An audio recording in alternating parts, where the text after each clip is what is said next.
പേടിച്ച കുറെ ഒരു സംഭവം ഉണ്ടോ ഏതെങ്കിലും ഒരു? ഷെറാഡിക്കറിയാന്ന് ഞാൻ ഏറ്റവും അപ്പൊ എനിക്ക് അന്ന് തന്നെ പോലീസ് വേഷമായിട്ട് എഴുതി വെച്ചു. ഞാൻ രഞ്ജി ഞാനൊക്കെ നല്ല സുഹൃത്തുക്കളാണ്. അപ്പൊ ഞാൻ പറഞ്ഞു രഞ്ജി ഇതിനകത്ത് പോലീസ് വേണ്ട. രഞ്ജിയോട് ഇന്ന് വേറെ വേഷമില്ല. അപ്പൊ ഞാൻ വേറെ വേഷമില്ല ഞാൻ ചെയ്യുന്നില്ല, എന്നാലും ഇത് വേണം നമുക്ക്, എനിക്ക് വേറെ ടൈപ്പ് റോളൊക്കെ ചെയ്യണം. എനിക്ക് ഇവിടെ പിന്നെ വയസ്സമ്മേഷാന്ന്. അപ്പൊ ഞാൻ ചെയ്യാം, താൻ ചെയ്യോ? ഞാൻ ചെയ്യാം എന്ന് പറഞ്ഞ് ഞാൻ ഏറ്റു കഴിഞ്ഞപ്പം പിന്നെ എന്റെ തലയിൽ മാത്രമല്ലേ ഇത്.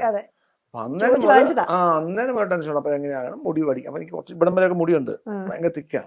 അപ്പൊ അതിൽ നിന്ന് അകത്തുനിന്നൊക്കെ വെട്ടി കഷണ്ടി ഇവിടം വരെ വടിച്ച് കഷണ്ടി ആക്കി. പിന്നെ അത് തന്നെ മനസ്സിലായി ഇങ്ങനെ നമ്മൾ അതിനുവേണ്ടി കുത്തിയിരുന്ന് ഇങ്ങനെ ആലോചിക്കല്ല, നമ്മൾ എപ്പോഴും പിന്നെ അത് നമ്മളിങ്ങനെ ഹോണ്ട് ചെയ്യും എപ്പോഴും. അപ്പൊ അത് അങ്ങനെ ഒരു അവസ്ഥയുണ്ട്. അപ്പൊ പിന്നെ അത് അതിനകത്തോട്ട് ഈ പറഞ്ഞ ഒന്ന് കയറി കിട്ടാൻ ആദ്യത്തെ ഷോട്ടൊക്കെ എടുക്കുമ്പോൾ പേടിയുണ്ട്.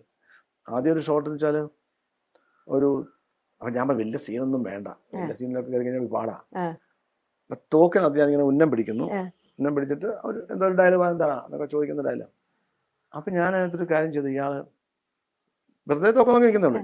ഞാനൊരു സിഗരറ്റ് വാങ്ങിച്ചിട്ട് ആ സിഗരറ്റില് വിക്സ് വരട്ടും. വിക്സ് വരട്ടി കത്തിച്ച് കഴിഞ്ഞാൽ ഇതിന്റെ ആഷ് പോകൂല, ആഷ് പടി പോലെ നിൽക്കും. കുറച്ച് കഴിയുമ്പോൾ ആഷ് പോകൂലേ. അപ്പൊ ഇതിങ്ങനെ വായിച്ചിട്ട് ഇത്രയും ആഷ് കത്തി ഇത്ര കഴിഞ്ഞു, പിന്നെ അത് കടിച്ചു പിടിച്ചിരിക്കുക. എന്നിട്ട് അയാൾ ഉന്നം പിടിക്കുക. അപ്പൊ അതിന്റെ ഇയാളുടെ ഒരു ഷാർപ്നെസ് ഉണ്ട്, അതുപോലും ആഷ് പോലും പോകൂല, അത്ര പ്രിസിഷനാണ്. പെട്ടെന്ന് ഇങ്ങനത്തെ ചില കാര്യങ്ങൾ പ്രേക്ഷകർക്ക് ഒരു ഇമ്പാക്ട് ഉണ്ടാകും. അത് നിസ്സാരം എന്ന് നമുക്ക് തോന്നും, പക്ഷെ അത് വലിയ കാര്യങ്ങളാണ്.